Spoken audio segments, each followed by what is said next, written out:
Vamos entrar no nosso último conteúdo, referente aos membros inferiores.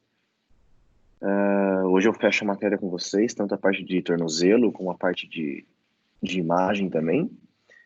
E aí já direciono vocês para a aula prática que nós vamos executar semana que vem, né? Ou melhor, a aula prática que deve ser entregue para que a gente finalize essa demanda nossa, tá bom? Então vamos lá. Muito bem. Vamos falar do tornozelo. O tornozelo, ele literalmente fecha toda essa cadeia de estruturas de membro inferior. Nós falamos e terminamos os testes de joelho, propriamente dito, antes do nosso feriado, né? Feriado antecipado. E agora nós estamos no tornozelo. O tornozelo é uma estrutura complexa. Não quer dizer que é complexa, que isso que signifique que ela seja complicada, tá bom? Elas não são sinônimas, as palavras. O tornozelo compõe aí pelo menos 26 ossos do nosso pé. Então a gente percebe que dentre esses ossos nós temos os ossos do tarso, que compreende 7 ossos, né? Lembrar deles são o calcâneo, o talos, o navicular, o cuboide, os 3 cuneiformes. Eu tenho 5 metatarsos, propriamente dito, semelhantes aos da mão. E, igualmente, a nossa mão, nós temos aí 14 falanges. Lembrando que o primeiro dedo no pé é o hálux. E aí o segundo, terceiro, quarto e quinto dedo, consequentemente, certo? Igualmente na mão, o hálux, o pé, ele tem falange distal, tá certo? E os demais dedos, falange proximal, média e distal. Proximal, média e distal. Proximal, média e distal. Proximal, média e, por incrível que pareça, distal, tá certo? Acredite, são 3 ossos na falange do seu quinto dedo. Quando nós pensamos num sistema articular deste pé, nós temos aí pelo menos 31 articulações. Pô, Léo, eu tenho que saber todas? Claro que sim. Não, brincadeira. Não, impossível nós sabermos todas. Na verdade, se você souber o nome do osso e a comunicação com quem ele faz, você naturalmente já sabe o nome da articulação. Mas diretamente as 31 articulações nós não precisamos saber. Nós precisamos saber algumas muito específicas que eu vou pontuar com vocês. Estas sim são, eu diria que são realmente importantes para o nosso pé. Tudo bem? E nós temos aproximadamente aí 20 músculos envolvidos desde os movimentos de flexão plantar, dorsiflexão, inversão e eversão. Claro que muitos destes músculos, eles são músculos que agem em um movimento, mas também contribuem para outro movimento, tá certo? Além disso, além da contribuição destes músculos nos movimentos do tornozelo, parte desses músculos, ou alguns desses músculos, também agem no joelho. Então, é impossível nós não relacionarmos movimentos de joelho atrelado ao movimento do tornozelo. É impossível nós separarmos os movimentos do quadril atrelado aos movimentos do joelho, tá certo? Então, toda vez que você vê o membro inferior, não esqueça, muito do que está acima compõe o que está em evidência que você está estudando. Se eu estou estudando o quadril, eu tenho relações anatômicas de lombar. Se eu estou estudando o joelho, eu tenho relações anatômicas com o quadril. Se eu estou estudando o joelho, eu também tenho relações anatômicas com o tornozelo, tá certo? Se eu estou estudando o tornozelo, consequentemente, eu tenho relações anatômicas com esse joelho. Tudo bem?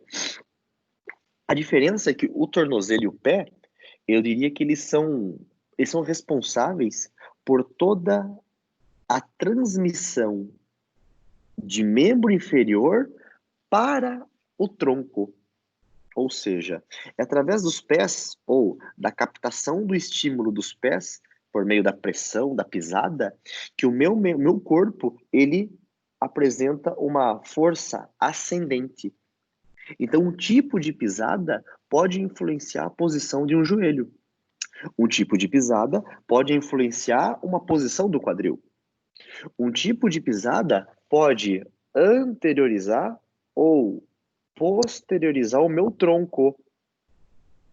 Então, algumas pessoas não dão tanta importância para o pé, porque falam, o pé é só o de Pisa. Não, pelo contrário. Nós temos aí uma importância ascendente extremamente importante desse pé. Tudo bem?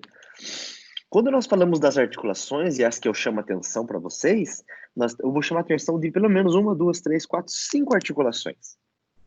A primeira articulação que eu chamo a atenção é a subtalar. A subtalar, o próprio nome já diz. Sub, abaixo, talar, do talos. Então, é a articulação entre o talos e o calcâneo.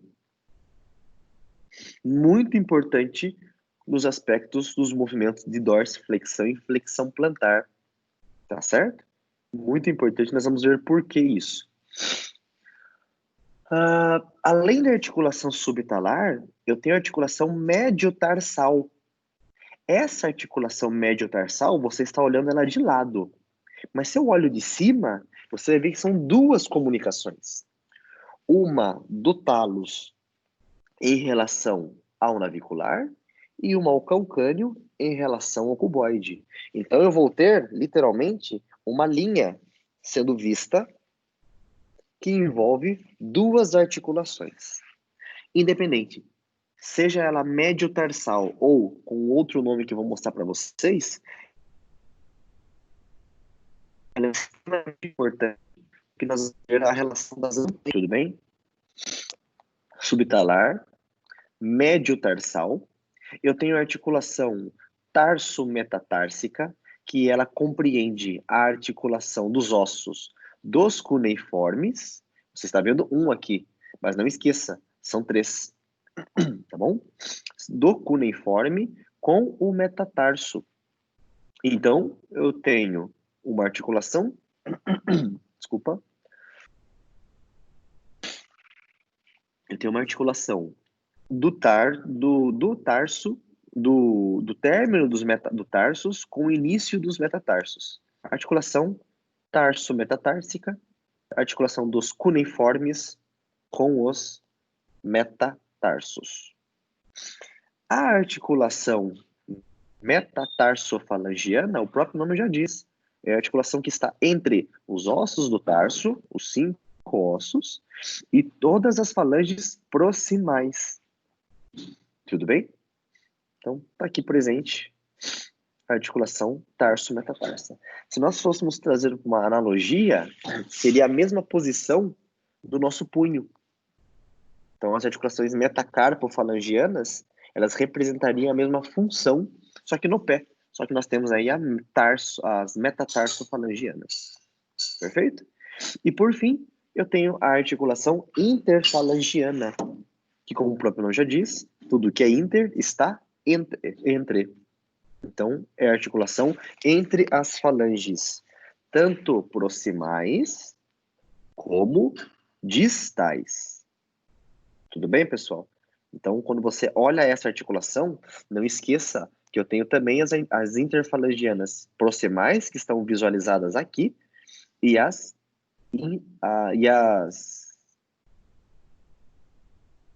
interfalangianas distais. Tá certo?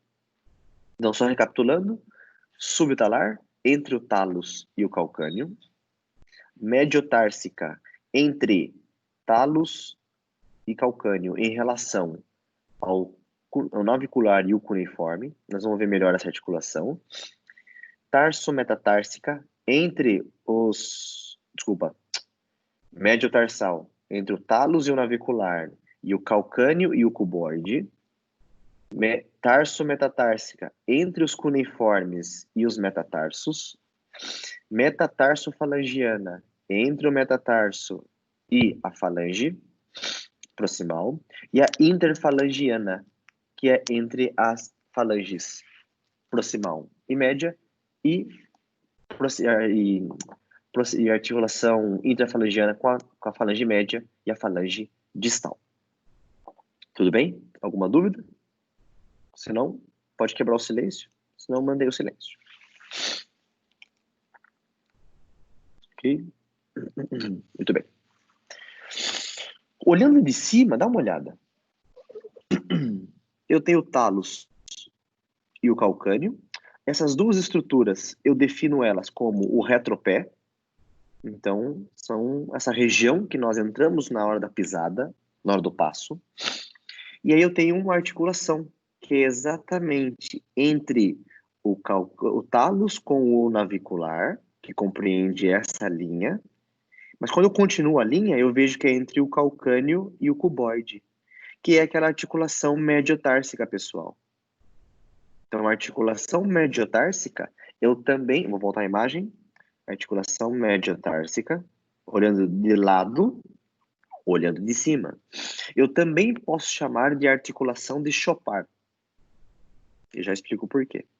Ah, Léo, eu não quero falar de articulação de Chopard. Tudo bem. Então, a articulação entre o talos e o navicular, você tem que chamar de talo-navicular. E a zona de comunicação entre o calcânio com o cuboide, você tem que chamar de calcânio-cuboide. Melhor chamar de ou articulação de Chopard, né? Ou articulação médio-társica. Melhor, né? Também acho. A articulação do Chopard é toda essa extensão. Lembre-se, na imagem atrás, você visualizava de lado. Então, não esqueça que os ossos estão sobrepostos, um na frente do outro. Perfeito? De cima eu consigo ver essa linha. Consigo ver essa linha de transição. Já é? A articulação do Chopard, então, a médio-társica, ela divide os ossos do retropé com o médiopé. E na região do médiopé, eu tenho o navicular, o cuboide e os cuneiformes. Quando eu pego a articulação, vou voltar aqui para vocês, tarso-metatársica, eu estou exatamente na articulação de Lisfranc. Então, a articulação de Lisfranc ou articulação tarso-metatársica também pode ser definida dessa maneira, tá bom? Ou tarso-metatarsal. Por que os nomes? Lisfranc e Chopard são dois médicos franceses. E na época, eles estudavam os tipos de amputação e eles identificaram que eles descobriram que era muito melhor, ou funcionalmente, amputar nessa linha ou amputar nesta linha. Um indivíduo que houvesse necessidade para isso. Tá certo? Então, eles definiram a amputação conforme o seu nome. Então, vocês podem encontrar em algumas literaturas sobre amputações, sobre amputação do Chopard, amputação de Lisfranc, assim como outras amputações que levam os nomes de seus respectivos idealizadores, tá certo? Léo, se o indivíduo perde aí a região do antepé e perde partes dos ossos do médio-pé, por exemplo, compromete cuneiforme, medial, intermédio e lateral, preserva o cuboide e o navicular? Não. Ou retira tudo, ou não retira nada. Tá certo? Léo, eu tive uma amputação aí dos todos os dedos. Beleza? Você teve uma desarticulação, então, da articulação metatarsofalangiana. Dependendo do grau de comprometimento, você não preserva dois, né? Dois metatarsos e o resto retira. Não. Ou retira tudo e aí faz a amputação de Lisfranc. Ou, dependendo do grau de comprometimento, não preserva um ou outro osso. Pelo contrário, vem e amputa a articulação na articulação de Chopard. Tá certo? E só definindo, né? Região do médio-pé são os ossos cuboide, navicular e os cuneiformes. E, por fim, na região do antepé, nós temos, então, todos os metatarsos com as falanges proximais, médias e distais. Tá bom? O sistema ligamentar no tornozelo, ele é bem muito importante, eu diria.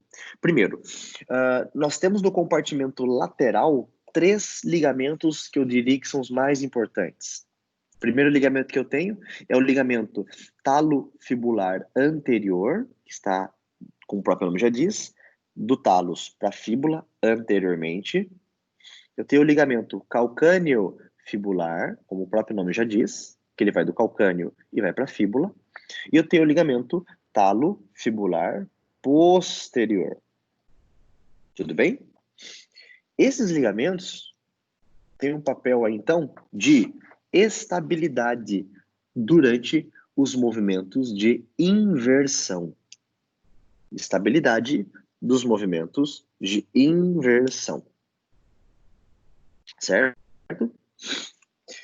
Toda vez, então, que eu tenha um movimento forçado de inversão, eu posso ter a ruptura parcial ou total desses ligamentos, certo? Quando eu falo de ruptura total ou parcial, depende muito de cada pessoa. Tem pessoas que têm o entorse feio, né? Entendido como, nossa, foi um entorse feio, foi um entorse aí de alta magnitude, muita energia, cair sobre o pé literalmente, mas não compromete tanto os ligamentos, né?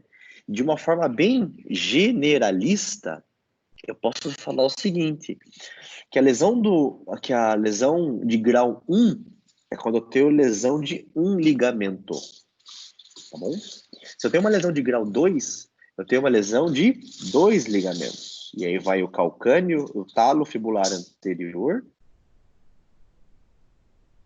e o calcâneo fibular. Se eu tenho 3, aí eu tenho lesão do talo fibular anterior, calcâneo fibular e talo fibular posterior. E aí, Léo, como é que fica o pé? Caído, solto, literalmente. Então, dependendo de alguns casos, é cirúrgico. Dependendo de outros casos, não é cirúrgico. Tudo bem? Tudo. Oi? Não entendi. Não entendi? Não? Beleza. Tudo bem, pessoal? Então, nós temos esses 3 ligamentos aí extremamente importantes nessa região lateral do tornozelo, tá bom? Guarde uma coisa, quando vocês veem uma lesão de ligamento, um entorse de tornozelo, e você olha assim, nossa, ficou escuro o pé, ficou com hematoma, ficou feio o pé, necessariamente não quer dizer que é grave, tá bom? Claro, eu não posso descartar a possibilidade do indivíduo ter tido uma fratura. Eu não posso descartar essa possibilidade, tá bom? Mas o ideal é que ele passe num médico para descartar a fratura. Se não houve fratura, a chance de uma evolução aí após um tratamento bem feito é muito positiva. Beleza? No compartimento medial, eu tenho aí, eu diria que são 4 ligamentos. Mas esses 4 ligamentos eu posso atribuir em um só nome, que eu chamo de ligamento deltoide. O ligamento deltoide é um ligamento medial extremamente forte, em que ele é formado pelos feixes. Dá uma olhada pelos nomes, você não vai errar. Primeiro feixe que eu tenho, eu vou pegar por baixo. Eu tenho o ligamento tibio-talar anterior, que ele sai da tíbia e vai para o talos. Por de baixo, eu tenho o ligamento tibio-navicular. Eu tenho o ligamento tibio-calcâneo e tenho o ligamento tibio-talar posterior. Este e este, um só forma o ligamento deltoide. Pô, Léo, eu tenho que saber cada fibra do ligamento? Não. Se você falar ligamento deltoide, eu já sei do que se trata. O profissional já vai entender o que vai acontecer. Ah, mas qual o feixe do ligamento deltoide? No máximo é o médico que pontua isso, se for necessário, tá certo? A chance de ruptura desse ligamento, pessoal, ele é baixíssima. A não ser que, né, ou você literalmente com a pancada, um acidente, né, você leve o pé e aí é muito mais sugerível uma amputação do que uma lesão desse ligamento. mas não quer dizer que nunca e ninguém no universo teve lesão. Teve. Tá certo? Lembrar que o ligamento deltoide, né, ele tem um formato de delta, então se assemelha a um delta, por isso que o nome deltoide. Por isso que na anatomia nós nos prendemos à nomenclatura. Ah, eu tive lesão no deltoide.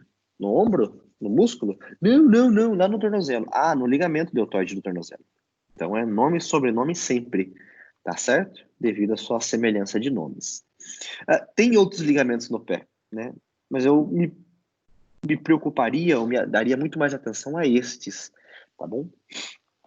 Lembrar que os ligamentos no compartimento medial, eles então vão limitar, né, ou estabilizar o movimento de eversão, tá bom? Já os ligamentos do compartimento lateral vão limitar ou dar estabilidade para os movimentos de inversão, tá bom? Tranquilo, pessoal? Alguma dúvida? Não? Beleza. Posteriormente, eu tenho um ligamento que eu chamo de importante porque ele estabiliza tanto a fíbula como a tíbia. Então, o ligamento tíbio-fibular posterior. O ligamento tíbio-fibular posterior, pessoal, ele tem um papel importante, principalmente nos movimentos que nós vamos ver em que a tíbia e a fíbula se afastam e que a tíbia e a fíbula se aproximam, tá certo? E mais à frente, no dia de hoje, nós vamos falar um pouquinho sobre os exames de imagem. E dependendo do tipo de lesão que esse indivíduo tem, esse paciente ele precisa passar por uma cirurgia. E dependendo de como foi feita a cirurgia, esse tratamento, né, cirúrgico pode limitar o movimento de dorsiflexão. Tá bom? E flexão plantar também. Mas temos esse ligamento aí que tem esse papel importante na estabilização. Repara que além desse ligamento tíbio-fibular posterior, eu também tenho essa membrana interóssea, que é o que nós chamamos de sindesmose, que é aquela membrana interóssea que une, né, os ossos. Nós temos tanto no rádio e na ulna, como também nós temos na tíbia e na fíbula. Tá certo? Uma vez que lesione o ligamento tíbio-fibular posterior, a sobrecarga da tíbia e da fíbula em abrir fica na responsabilidade da membrana interóssea, tá bom?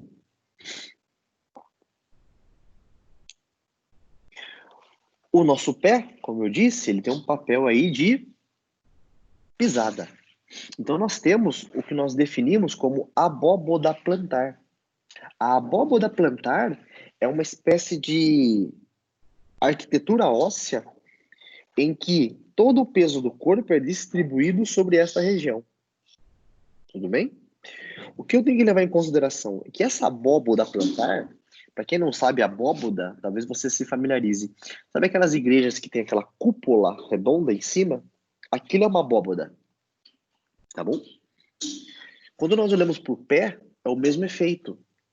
É uma abóboda, na qual a força e o peso do indivíduo vai ser distribuído ao longo de toda a planta do pé. Essa abóboda tem 3 arcos, eu diria. O primeiro arco, que eu falo que é um arco medial, né? Aqui está ilustrado um pé direito. Eu tenho um arco do ponto A, que é a cabeça do primeiro metatarso, e vai até o calcâneo.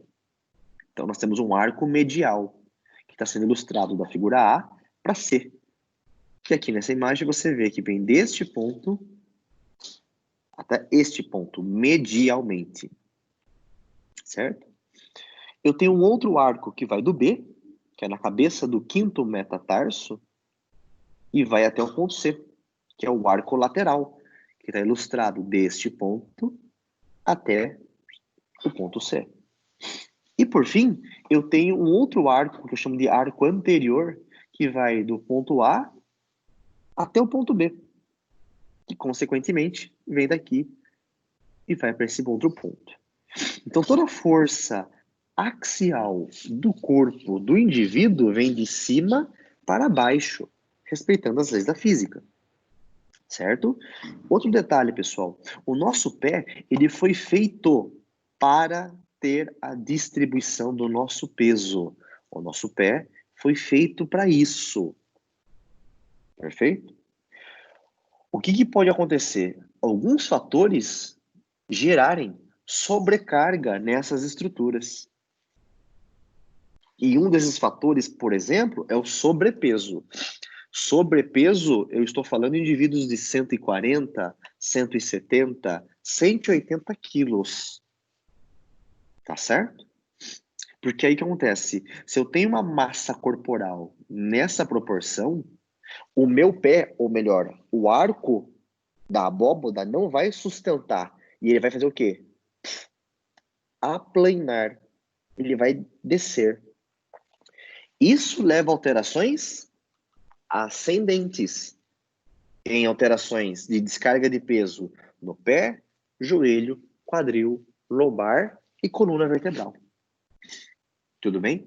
Então, sempre leve em consideração o tipo de pé, ele influencia todo o corpo de uma forma ascendente, mas também o tipo de pé recebe influências do que vem de cima para baixo, principalmente quanto à sua arquitetura, quanto ao seu complexo ósseo formado que caracteriza a nossa abóboda.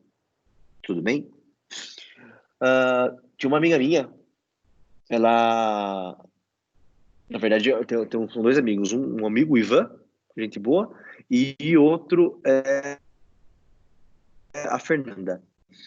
O Ivan, ele avaliou, através de se a abóboda em pessoas com obesidade mórbida, se ela muda após a cirurgia. Então, eles pegaram os pacientes com 180, 160 quilos, fizeram a avaliação, vou comentar com vocês a avaliação, e depois que fizeram essa avaliação, esses pacientes foram para a cirurgia bariátrica. 6 meses depois, eles foram reavaliados. E 6 meses depois, eles viram se mudou a distribuição de peso no pé. E o quanto mudou. Né? Eu não lembro o resultado, que foi a avaliação, foi a dissertação de mestrado do Ivan, e o acompanhamento de avaliação e reavaliação 6 meses foi a tese de doutorado da Fernanda. Mas eu consigo esse trabalho e coloco no AVA para vocês, tá bom? E é bem interessante, porque é importante, né, a gente saber se mudou, realmente muda, e o quanto muda, e o que muda. Então, nosso pé foi feito para ter essa distribuição. Quando eu falo que nosso pé foi feito para ter esse papel de absorção, de carga de cima para baixo, eu estou falando de uma forma normal, convencional, tá certo? Por que isso, Léo? Algumas práticas dos responsáveis da criança, e aí eu estou falando de pai e mãe, às vezes acham bonito colocar um salto na criança, principalmente na menina. E o fato de colocar um salto numa idade de crescimento, isso muda toda essa distribuição. Ou melhor, pensa comigo, você está influenciando uma mudança em uma criança que está em fase de crescimento, que está mudando. Então, acha lindo colocar uma criança de 5, 6 anos ou menos com um saltinho bonitinho assim. Não faz bem para ela. Ela não tem que ter esse salto. Não é hora dela ter salto, porque ela ainda está em formação. Se eu dou esse input por meio do calçado, isso leva a alterações posturais, articulares, em uma criança que está em desenvolvimento. Ah, Léo, mas eu não vou colocar salto. Tudo bem. Ótimo, que bom. Mas aí vai o pai e a mãe e dão aquele tênis que tem aquela rodinha embaixo. Não sei se vocês já viram. Vocês já viram em shopping, com certeza. Então ela sai correndo, ela bate o tornozelo e sai deslizando.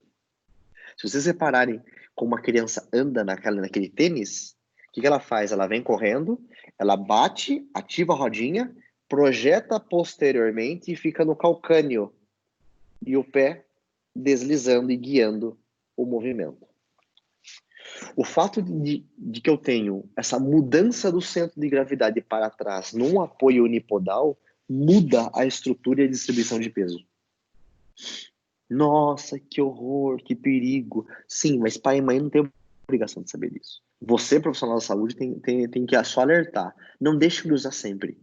Ah, não, mas ele usa de vez em quando, só no final de semana, quando ele vai brincar no condomínio, na garagem, no corredor, ou de final de semana. Ah, tá bom, então. Então ele anda com a rodinha, ele anda com o tênis? Não, o tênis não tira do pé. Se você olhar o tênis, você vai ver que ele é um pouquinho mais alto, porque a rodinha fica aqui, e aqui é mais baixo. Então ele é sutilmente um salto. E mudanças de 1 milímetro, eu não estou falando centímetro, é 1 milímetro, já causa mudanças na distribuição de forças ascendentes. Tudo bem? Então tem muita palmilha que é feita, ela é muito fina, e é para isso que ela serve. É para essa mínima mudança de 1 milímetro. Nossa, e aquelas palmilhas grossas? Então, quando indicadas e se necessárias. Tá certo? Léo, para você entende que é importante a palmilha? É importante, desde que bem avaliado e desde que nunca como primeira opção. Né? Você faz palmilha? Até faço. Mas, Léo, o paciente veio comigo, você vai palmilhar ele? Não, de cara não. É meu último recurso. Eu preciso ter a total certeza que nenhuma outra disfunção no corpo se modificou ou realmente precisa de uma palmilha para que isso se modifique. Mas de cara, entrou comigo, já sai com uma palmilha daqui uma semana, eu não vejo como indicativo. Tá certo? Existe uma avaliação muito simples, chamada de podoscópio. O podoscópio, o indivíduo ele sobe sobre uma plataforma de acrílico e tem um espelho embaixo. A gente observa as áreas de maior pressão no pé. Então, essas áreas de maior pressão, eu entendo de uma maneira qualitativa que eu tenho regiões de alta pressão, tanto na região do retropé como do antepé. Eu não observo a região do arco lateral, ou eu não observo a região do arco lateral e do arco medial. Então, o podoscópio, ele me mostra se eu tenho um pé normal, um pé cavo ou um pé plano, ou popularmente chamado de pé chato. Tá certo? Léo, eu posso ter um pé normal e um pé cavo? Pode. Léo, eu posso ter um pé normal e um pé plano? Mais difícil. Você pode ter um pé mais dentro do normal e um pé um pouco mais plano, mas ainda se equivalem. Mas um pé desse jeito e um outro pé plano tem alterações aí estruturais significativas, tá bom? Mas é possível. O importante do podoscópio é que eu olho a qualidade desta pressão. Eu observo que tem mais pressão na região do retro e do antepé, como vocês estão vendo, certo? O que eu não posso falar é o quanto de pressão tem nesta região. Então, para eu avaliar a pressão, eu preciso fazer um outro exame, uma outra avaliação, chamada de baropodometria. A baropodometria, esta sim, avalia a quantidade de pressão que eu tenho no retropé ou no antepé. Perfeito? A baropodometria, eu posso avaliar ela de maneira estática ou durante as passadas, ou durante um passo. Isso é possível. Tá certo? Então, são as duas abordagens e duas formas que nós temos de avaliar. De maneira qualitativa, podoscópio, e de maneira quantitativa, baropodometria. Tá certo? Claro, a baropodometria também vai me dar uma medida qualitativa. Vai me mostrar a região de maior pressão e o quanto tem de pressão naquela área. Tá certo? É mais seguro e muito mais confiável a baropodometria do que um podoscópio, né? E aí vai variar, claro que de equipamento para equipamento, né? Tá bom? Acho que uma baropodometria simples custa aí, acho que uns 13, 15 mil, mais ou menos, tá certo? As mais sofisticadas, que aí você usa em esteira às vezes, né? Você coloca uma lâmina, né, com os sensores na sola do pé, e aí você veste e tem cabos. Então a pessoa ela corre na esteira e a cada pisada é gravado no computador a imagem qualitativa e depois isso é avaliado de maneira quantitativa. Tá bom, pessoal?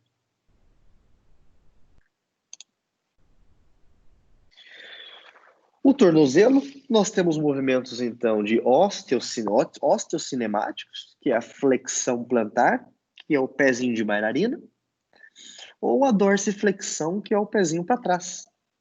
Tá certo? Vocês podem encontrar também, pessoal, referências, assim, de flexão plantar ou plantiflexão. É a mesma coisa. É a mesma coisa, tá certo? Ou eu posso ter movimentos de dorsiflexão ou flexão dorsal. Só quando você fala flexão, você entende que é para baixo. Mas por que é para trás? E aí gera confusão.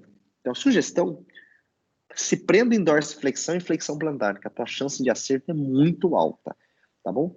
Talvez em algum outro estado do Brasil você encontre plantiflexão, flexão dorsal, enfim. Então, nós temos aí flexão plantar e dorsiflexão, tá bom? Além dos movimentos de flexão plantar, pezinho de bailarina, e dorsiflexão, eu também tenho os movimentos de inversão, ou seja, a planta do pé para dentro, voltada para dentro, ou a reversão do pé voltada para fora, certo? Flexão plantar e dorsiflexão. Inversão e eversão são movimentos normais, pessoal. Só que o entorse de tornozelo, e aí não é torção, é entorse, é um movimento forçado em inversão. Tá certo? Então não acho que ninguém faz inversão. A pessoa só faz inversão se fizer o entorse. Não. Naturalmente podemos colocar a planta do pé para dentro e a planta do pé para fora. Tá certo? Inversão e eversão. Para eu entender o mecanismo do entorse de tornozelo, eu preciso entender a biomecânica. E olha só, durante a dorsiflexão, pezinho para cima, olha o que acontece. Primeiro, a tíbia e a fíbula, elas se afastam.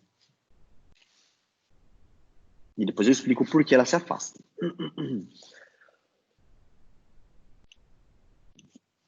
A tíbia e a fíbula se afastam. Depois que elas se afastam, a fíbula, ela sobe e roda internamente. Então, durante o movimento de dorsiflexão, eu tenho um afastamento da tíbia e da fíbula, ou seja, os maléolos se afastam, a fíbula sobe e entra em rotação interna. Pessoal, só lembrando, eu tenho tudo isso ao mesmo tempo. Então, ela se afasta e roda internamente. Tá certo? Você não sente os movimentos de afastamento dessa fíbula, da tíbia, e muito menos a rotação interna durante a dorsiflexão, tá bom? Léo, por que elas se afastam? O talos, que está embaixo da tíbia e ao lado da fíbula, ele tem um formato semelhante ao nosso punho aqui, ó. Ele é mais largo na frente e mais estreito atrás. Tudo bem? Então ele tem um formato de trapézio. Tudo bem? Partindo que a fíbula e a tíbia estão nesta posição, quando eu faço a dorsiflexão, o que acontece com o talos? Ele vai para trás. E o fato dele ir para trás, isso afasta a tíbia com a fíbula. Dorsiflexão, o talos vai para trás, a tíbia e a fíbula afastam. A fíbula sobe e roda internamente. Tudo bem, pessoal? Tranquilo? Alguma dúvida? Me posiciona aqui, por favor.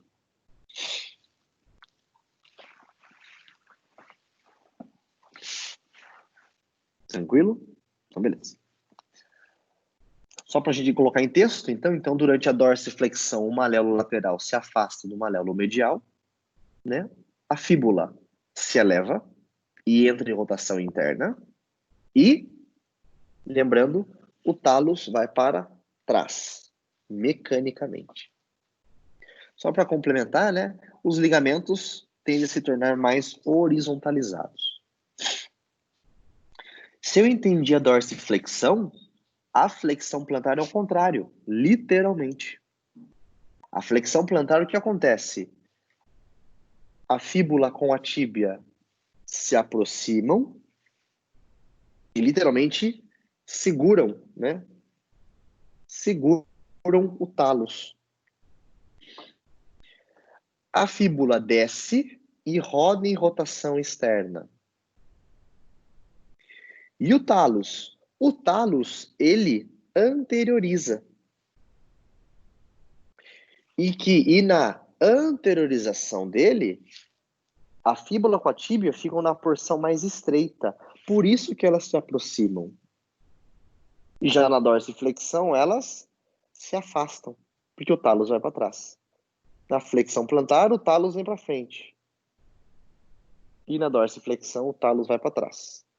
O fato do tálus ir para frente aproxima a tíbia e fíbula pelos maléolos.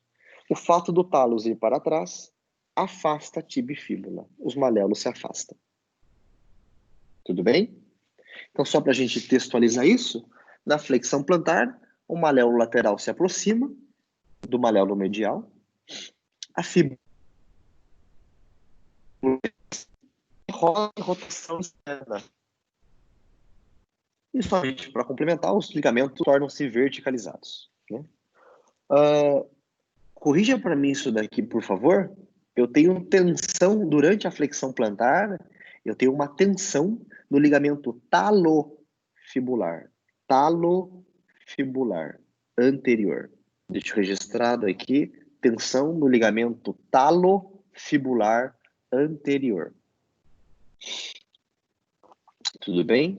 Talofibular anterior. Ok, pessoal? Dúvidas? Não?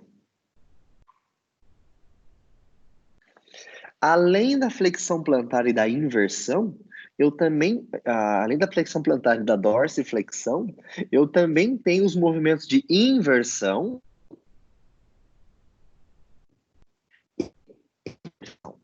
Só que, pessoal, biomecanicamente é impossível diferenciarmos todos os movimentos da inversão e da eversão. Por quê? Porque durante a eversão, eu tenho uma abdução do pé, pronação do pé e rotação externa desse pé. E na inversão, eu tenho uma adução do pé, supinação do pé e rotação interna.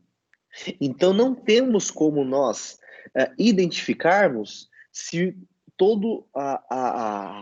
se essa combinação de movimentos está acontecendo.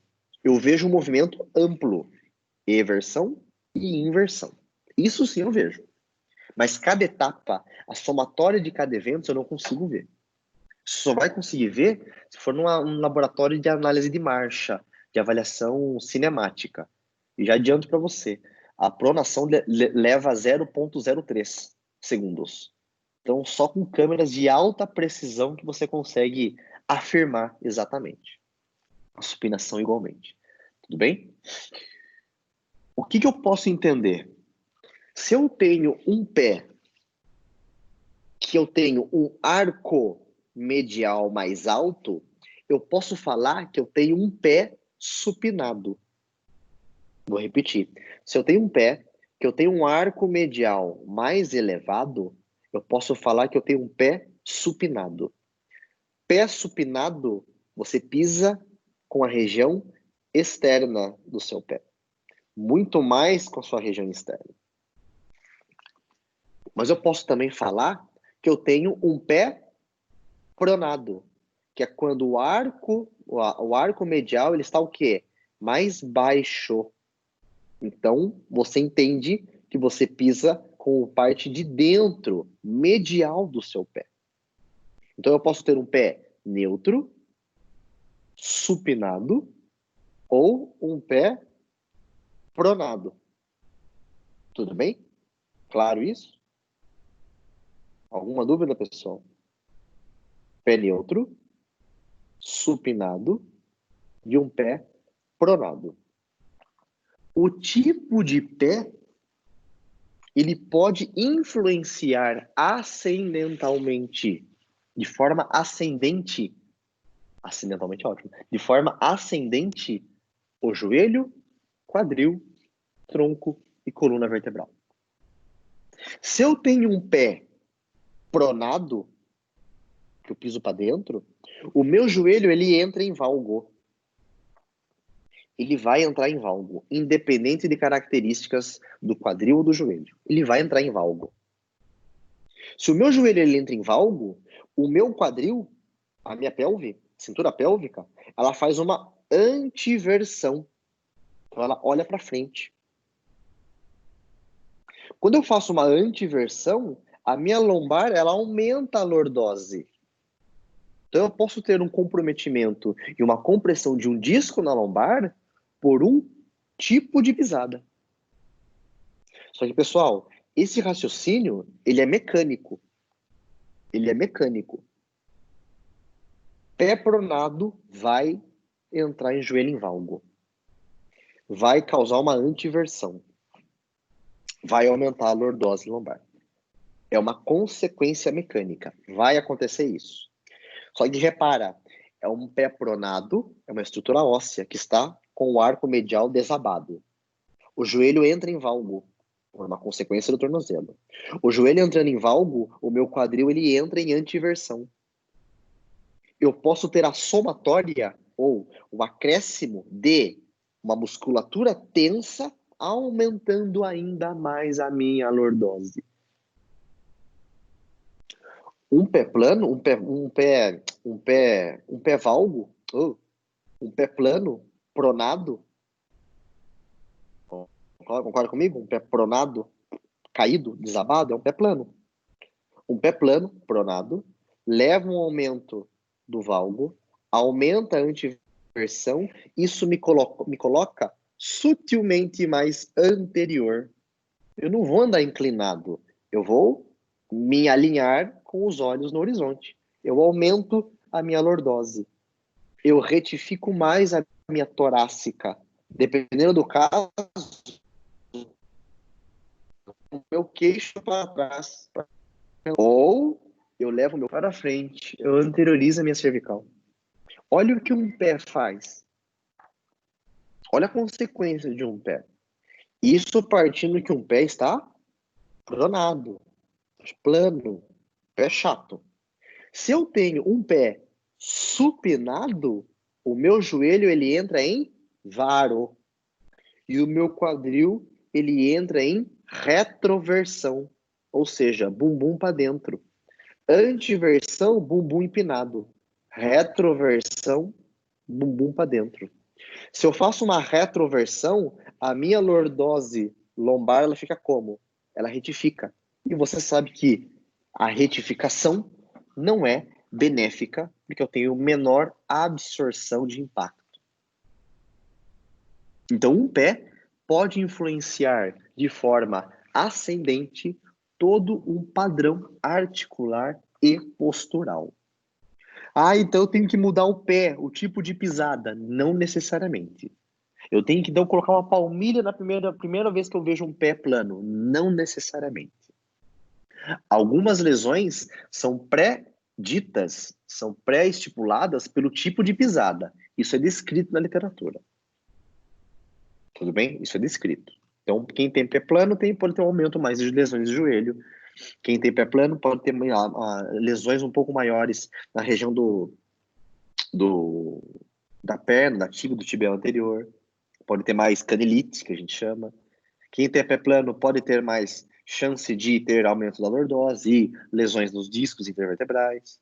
Então, existem alguns fatores pré-descritos na literatura quanto ao tipo de pé. Só para não gerar dúvida, pé plano é pé pronado. Plano, pronado. Supinado é um pé cavo. É a mesma coisa. Então, olha para o arco medial. Esse arco medial está muito alto? Sim, está muito alto. Então, o pé ele é supinado. Esse arco medial está muito plano? Sim, o pé cai para dentro. É um pé pronado. Associa com pronação, outra forma que você tem. Pé supinado para fora. Um pé pronado para dentro. Pronação. Tá certo? Na região da planta do pé, nós temos a fáscia plantar. E a fáscia plantar é uma membrana, né? Uma membrana de tecido conjuntivo que reveste essa planta do pé. E essa fáscia plantar é motivo de muitas queixas ou de mal compreensão, eu diria, de pessoas com dor na planta do pé. E vocês vão ver isso por que eu estou falando. A fáscia plantar, pessoal, ela tem uma função de absorção de impacto. Né? Não só ela, mas os músculos da planta do pé também. Tá certo? Essa fáscia plantar, ela se origina no início aqui do tubérculo do calcâneo, tá certo?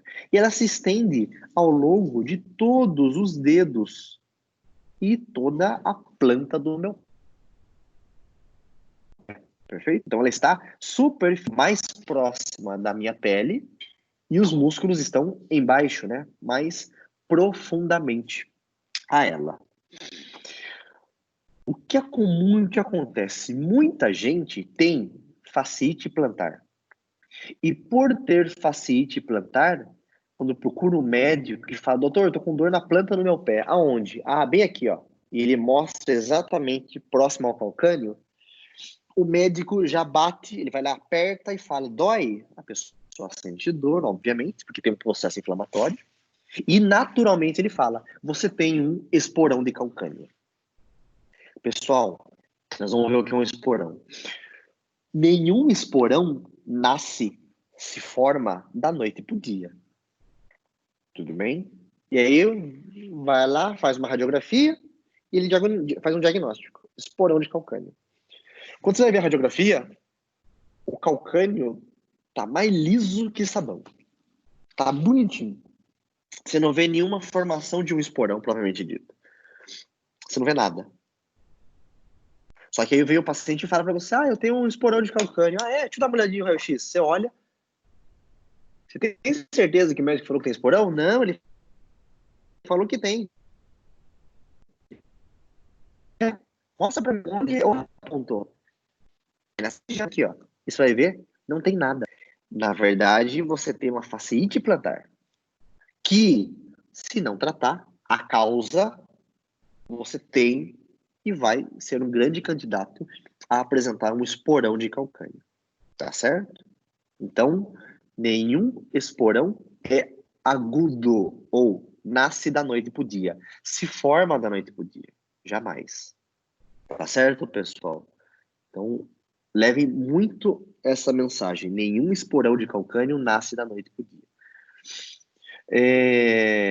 O que leva, então, essa fascite plantar ou esse esporão? O tipo de pisada influencia. Concorda comigo? Eu tenho lá o arco medial, lateral, anterior, e eu tenho a fáscia plantar. Se eu tenho um aumento da sobrecarga de cima para baixo, concorde que esse pé tende a aplanar sutilmente, e só um pouco desse fato de aplanamento já estira a inserção, a origem da face plantar. Isso leva a um processo inflamatório. Às vezes, o tipo de calçado te coloca numa condição de estresse dessa face plantar e que leva ao processo inflamatório. Um detalhe, processo inflamatório sempre vai ser sintoma, não é causa. O que você está fazendo aqui na físio? Eu estou aqui com um fascite plantar. E o que levou você a fascite plantar? Qual foi o motivo? O processo inflamatório. Você só falou de sintoma. O nosso papel como fisioterapeuta é tratar a causa que leva a essa manifestação de um processo inflamatório. Então, nós tratamos sempre a causa. E identificar a causa leva à avaliação. Entender o que está acontecendo com esse indivíduo. Se o tipo de pé influencia, se o calçado influencia, se existem alguns encurtamentos musculares que levam a essa sobrecarga da fáscia, que geram um processo inflamatório. Então, tem diversas vertentes em que eu tenho que avaliar para entender o motivo. E olha como não faz sentido. Eu tenho um processo inflamatório no calcâneo, na região aqui, ó, nesse ponto, da fáscia plantar. Bem no início do calcâneo. Vai lá o médico e fala o seguinte, vou te dar um anti-inflamatório para tratar sintoma. E você vai lá na farmácia e compra aqueles calços, aquelas calcanheiras. Ah, tá jóia, de silicone, para diminuir o impacto. Vê se faz sentido. O paciente vai lá e coloca uma calcanheira. Essa calcanheira deixa ele mais alto. Coloca o pé dele um pouquinho mais inclinado. Como se fosse um saltinho. Quando ele inclina esse pé, né? Para ser mais macio. Se o pé do paciente é um pé pronado, o pé pronado aumenta o joelho em valgo, aumenta a lordose lombar, você é projetado anteriormente. Você vai andar inclinado? Não. Você faz o quê? Projeta-se para trás. E quando você projeta para trás, você aumenta a tua lordose lombar e pode ser que aumente a pressão neste ponto, porque você está mais na região do retropé. Então, você dá um passo para frente e a própria mudança corporal te coloca para trás de novo. Então, você fica no 0 a 0. E pelo contrário, né? Você não fica no 0 a 0. Você tem um aumento da lordose lombar lá em cima, por causa daquela calcanheira. Após um tempo com fascite plantar e com dor nessa região, o indivíduo começa a ganhar o quê? Aumento de dor. Ele tem um aumento na dor na lombar dele, porque ele está aumentando a lordose. E aí ele vem para você com esporão, com fascite plantar, que pode evoluir para o esporão e com aumento de dor lombar, por causa dessa mudança. Olha como uma conduta mal avaliada ou mal indicada pode prejudicar o sistema de forma ascendente. Tudo bem? Quanto ao sistema muscular, nós temos aí, então, os gastrocnêmios. Gastrocnêmio lateral. Gastrocnêmio lateral. Assim como o lateral, eu tenho o medial também. Os gastrocnêmios têm um importante papel na flexão de joelho, assim como a flexão plantar do tornozelo, tá certo? Tanto o medial como o lateral, viu, pessoal? Não esqueça disso. Tá bom? Outro detalhe, deixa eu só colocar a Peppa Pig aqui. Desculpa. Outro detalhe é que, além do gastrocnêmio lateral e medial, né, que é uma outra visão do lateral, eu também tenho o sólio. E o sólio, ele é um músculo totalmente que faz parte do tríceps oral, tá certo? Esse músculo, ele é um músculo que também contribui para a flexão de joelho e flexão plantar, pessoal. Tá joia? Então, tanto o sólio, e observe que o sólio, ele está embaixo do gastrocnêmio, tanto o lateral como o medial. Tá bom? Eu tenho o fibular longo, que é um músculo importante na eversão do tornozelo. Não só o fibular longo, como o fibular curto também, aqui, ó, bem atrás da fíbula. Então, os dois fibulares, eu diria que são os únicos responsáveis pela eversão do tornozelo. Claro, existem outros sinergistas, músculos que contribuem, ajudam no movimento. Mas músculos motores principais na eversão, com certeza, fibular curto e fibular longo, tá certo? Dúvidas, pessoal? Algumas pessoas têm um músculo chamado fibular terceiro. Algumas pessoas. Não são todos que têm, e vou ser bem sincero, né? Assim como o dente do siso, assim como o apêndice, assim como o músculo palmar longo, né? Algumas pessoas não têm, e isso está tudo bem, tá certo? O fibular terceiro, ele é um músculo que ajuda na eversão, né? Se alguém tiver, e também age na dorsiflexão de tornozelo, perfeito?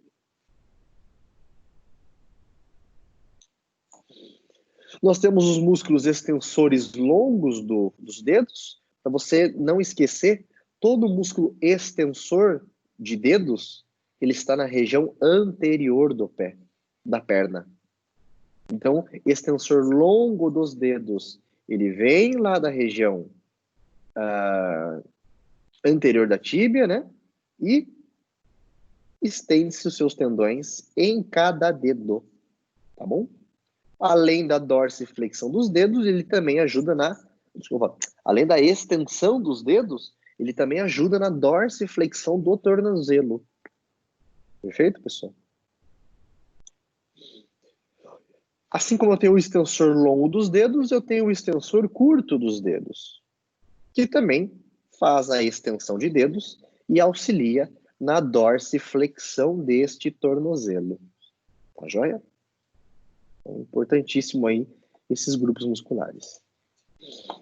Eu tenho o tibial anterior, importante dorsiflexor de tornozelo, e ele é um sinergista na eversão. Ele auxilia a eversão do tornozelo. Então não basta na reabilitação eu trabalhar somente eversores. Eu tenho que trabalhar todo o compartimento também que auxilia, os músculos que auxiliam a eversão. Tá bom? Tibial anterior, dorsiflexão de tornozelo. Eu tenho o extensor curto do hallux. Ele é um músculo que faz um papel só de elevar, né, o teu dedão para cima, o hallux para cima.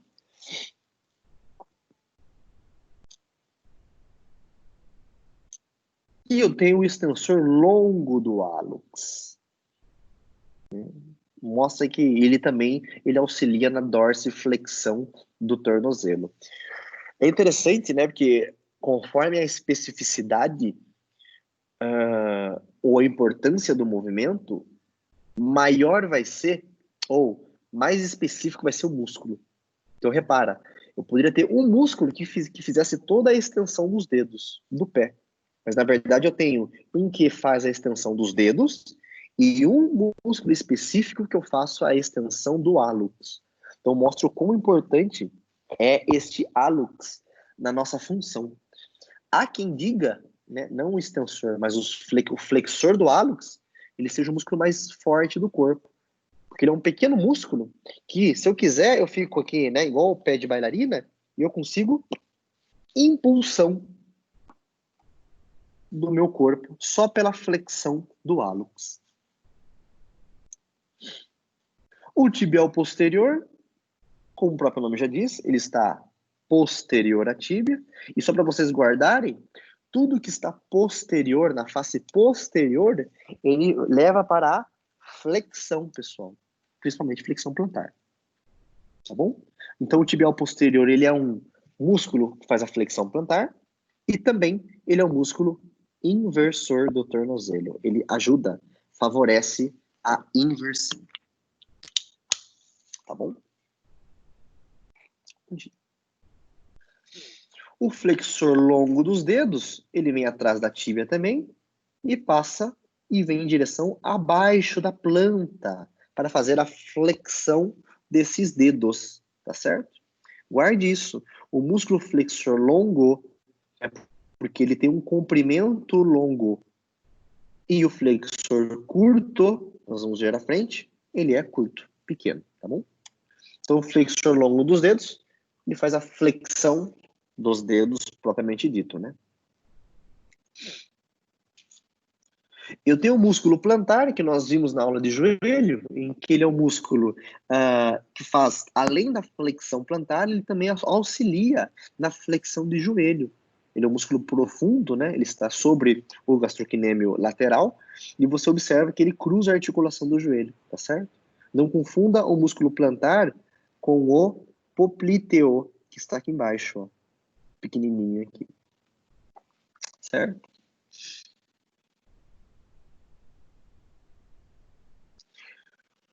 Quando eu falo para vocês que tem muitas dores em que necessariamente a dor não é daquela região, isso é um exemplo que é muito bem descrito e muito bem trabalhado por nós fisioterapeutas.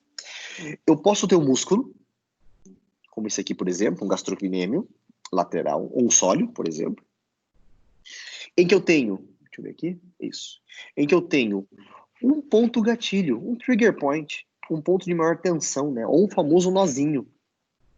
Repara que o xizinho é o ponto gatilho, mas olha a região de dor, é mais abaixo. Então, o ponto, a mancha vermelha é a região de manifestação desse sintoma, deste ponto gatilho. Eu posso ter um ponto gatilho num sólio e a região de dor, olha onde que é. Exatamente no tendão de Aquiles ou no retropé. Nossa, Léo, quando eu aperto aqui, dói. Dói? O problema pode estar na planta do pé? Não. Pode ser um ponto gatilho no sólio. Por isso que nem toda dor é um problema estrutural, uma lesão ou algo grave. Dá uma olhada. Eu tenho um ponto gatilho em sólio, por exemplo, em que eu tenho região de dor nesta região. E olha só, lá na articulação sacroiliaca. O paciente vem com dor aqui para mim. Não adianta eu querer mexer aqui. O problema não está aqui. O problema está lá embaixo, no ponto gatilho. Olha nessa imagem. Eu tenho um ponto gatilho exatamente no tibial anterior. Olha o trajeto ou o local da dor. Região do tornozelo ou região de hálux. Adianta eu mexer no tornozelo? Não. Adianta eu trabalhar o hálux, colocar qualquer recurso, eletro, calor aqui? Não. O problema está aqui em cima, no ponto gatilho. Mas a manifestação desse sintoma é a distância. Isso não é só pro tornozelo, viu, pessoal? Tornozelo e pé, joelho, perna, coxa, quadril, tronco, ombro, cervical, tórax, membro superior, cotovelo, punho e mão. É para todos os pontos do corpo humano. O Trail traz todos os pontos gatilhos, sua manifestação de... Tá certo? Dá uma olhada. Eu tenho um ponto em tibial posterior aqui, e quando eu vou ver a região de dor, é uma região abaixo ou uma região no tendão de Aquiles. Quem vê, ou se você chega para o médico, ele fala o seguinte: pode ser uma tendinite de Aquiles, uma tendinopatia do tendão de Aquiles. E quando você vai ver um exame de imagem, não tem nada. Faz ultrassom, tá normal o tendão. Toma um remédio aí, um analgésico, e vamos ver como isso vai evoluir. O remédio vai tratar o quê? O sintoma, e não a causa, que é o ponto gatilho. Então, a minha intervenção, ela tem que ser ativa, né? Liberar esse ponto gatilho. Como? Com agulha, com a mão, com liberação instrumental, com massagem, com o que você quiser e tiver em mãos. O que eu não posso pensar é que o problema está aqui, então eu tenho que mexer aqui.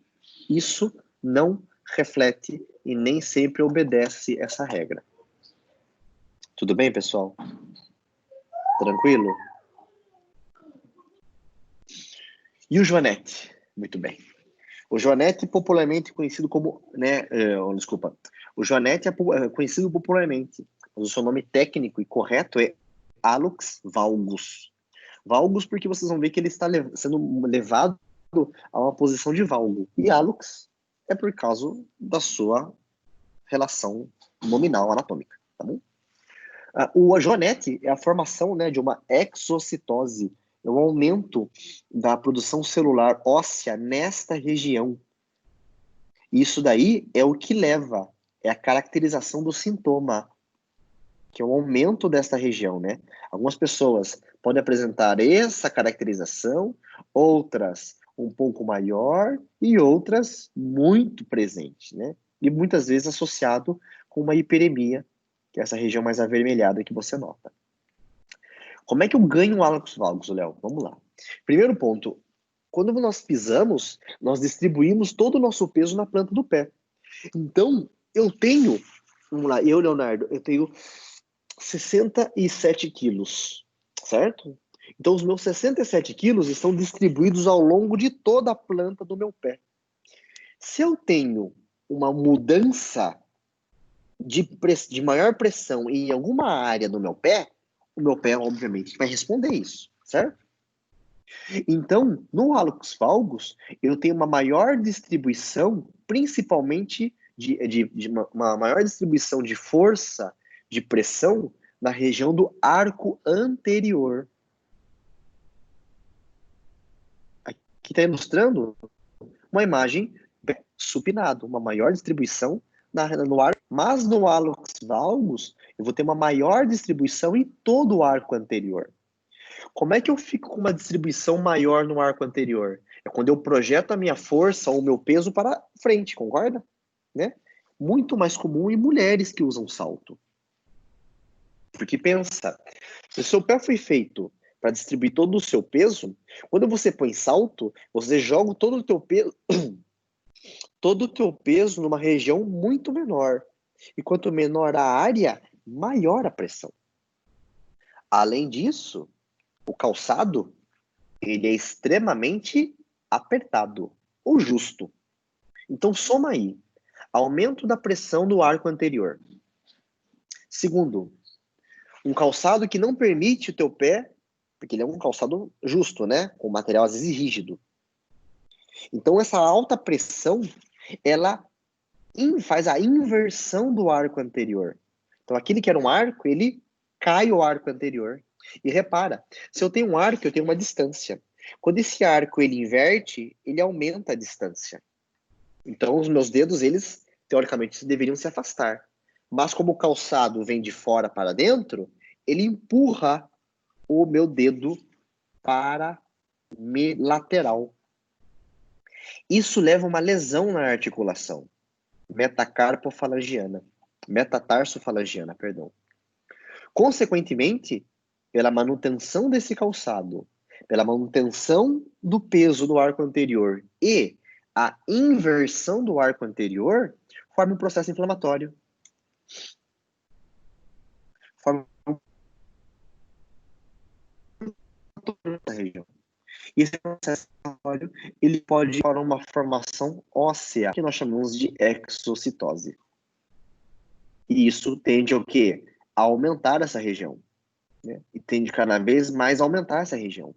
E quando você olha o pé, você vê aquela formação muito mais presente, extremamente sintomática no indivíduo.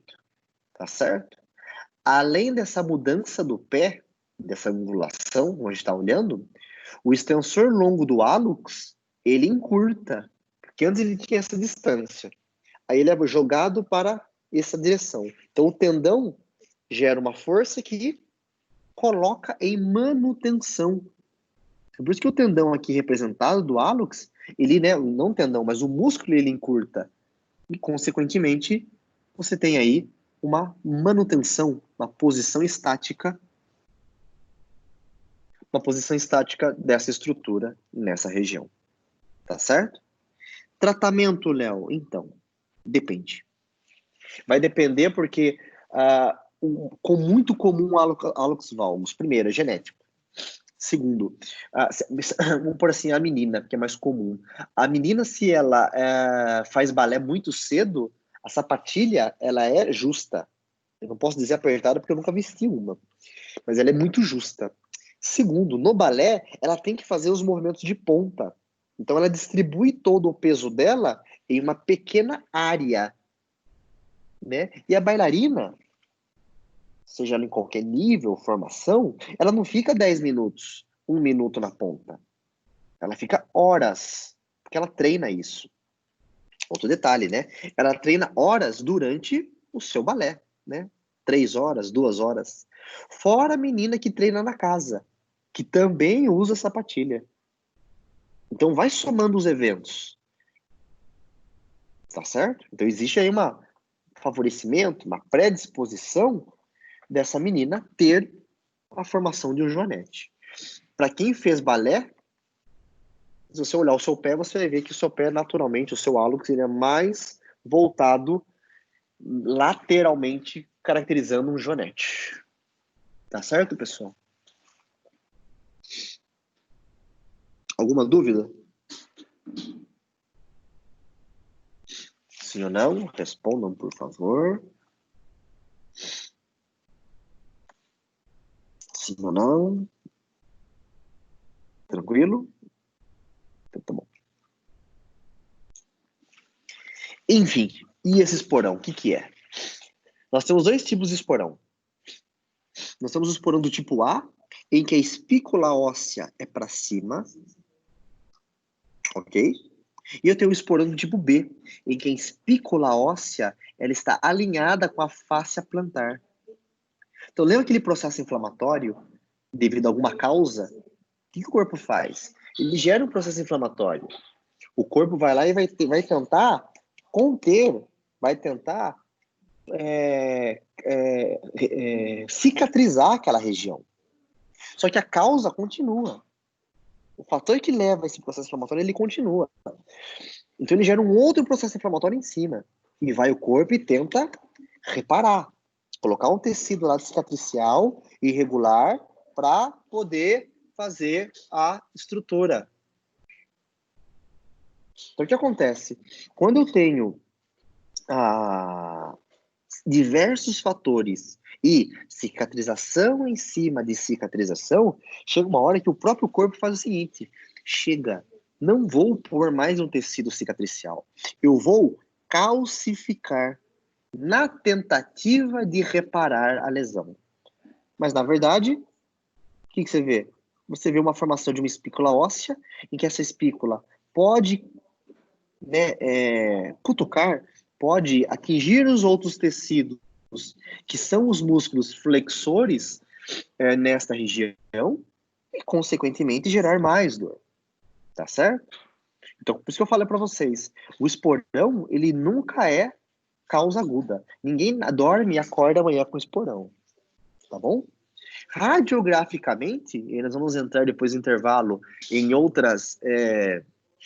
na aula de imagem de tornozelo, o que a gente observa? Uma formação óssea, uma espícula.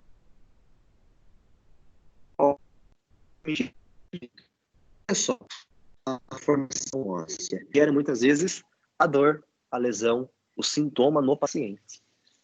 Tá certo? Léo, e uma vez que tem o esporão, qual que é o tratamento? Existe a possibilidade de uma reversão da causa do esporão por fisioterapia? Eu acho que não. Eu nunca vi. Léo, eu tenho um esporão assim ou semelhante a isso. Eu posso viver sem dor? É possível, desde que seja avaliado e você diminua a causa de sintoma nesta região. Tá certo? E uma vez que o tratamento ele falha, sofra a falha, não evolua positivamente, a chance é qual? É cirurgia. E aí o médico vai lá, abre a planta do seu pé, raspa essa estrutura óssea, tá certo? E fecha. Mas olha como é um pouco contraditório.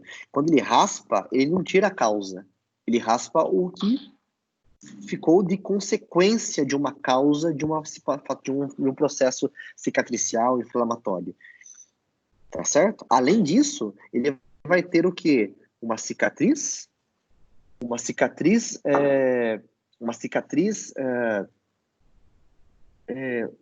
nessa pele, que consequentemente vai gerar o quê? Fibrose, aderência da fáscia. Então, às vezes, é muito mais comprometedor do que somente raspa e beleza.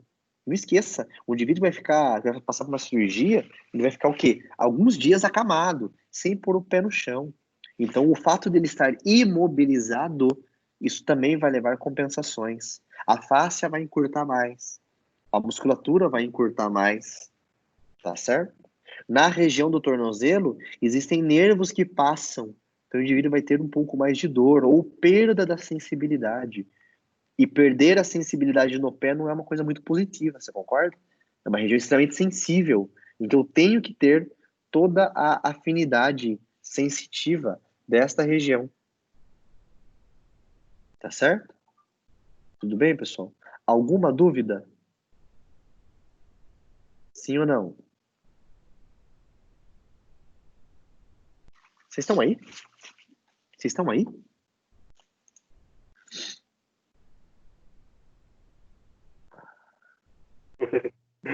Sim, Léo. Dúvidas, tranquilo? Tranquilo, Léo. Então, beleza, então. Pessoal, vamos usar nosso intervalo. Eu vou deixar gravando, vou cortar a câmera e meu microfone. Voltamos às 10h20 para eu falar de imagem com vocês, tá bom? E aí nós definimos a nossa aula prática que será executada para a semana que vem. Tá joia? Então, 10h20 voltamos. Até daqui a pouco.